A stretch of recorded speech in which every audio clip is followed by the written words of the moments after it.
మీ యొక్క కూటమి ప్రభుత్వాన్ని తొంగలో తొక్కడం గ్యారంటీ. మీ అందరూ కూడా, ప్రజలందరూ కూడా గమనిస్తున్నారు. చంద్రబాబు నాయుడు కూటమి ప్రభుత్వం ఏం చేస్తుంది, ప్రజలు పేద వర్గాల పక్షాన ఉందా, తర్వాత ఎవరి పక్షాన ఉన్నదని మొత్తం కూడా గమనిస్తుంది. మీ యొక్క కమిషన్ల కోసం, మీ యొక్క కక్కుర్తి కోసం ఈ యొక్క మెడికల్ కాలేజీలన్నింటిని కూడా అమ్ముతున్నారు. కాబట్టి ఖచ్చితంగా రేపు రాబోయే ఎలక్షన్స్ లో ఈ యొక్క పేద ప్రజలందరూ కూడా నీకు ఖచ్చితంగా బుద్ధి చెప్పేసేసి మీ కూటమి ప్రభుత్వాన్ని బంగాళాఖాతంలో కలపడం గ్యారంటీ.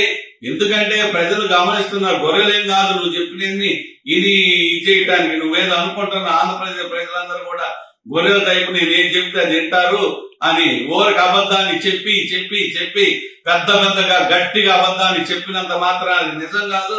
ప్రతి ఒక్కటి కూడా నువ్వు అబద్ధాలతోటి రాజ్యం వెళ్ళావు. కాబట్టి ఈ ట్రిప్ లాస్ట్ అండ్ ఫైనల్ గా నీ వయసును బట్టేసి చూశారు. ఇక నెక్స్ట్ వచ్చే ప్రసక్తే లేదు. మీ కూటమి ప్రభుత్వాన్ని అంతం చూడటం గ్యారంటీ.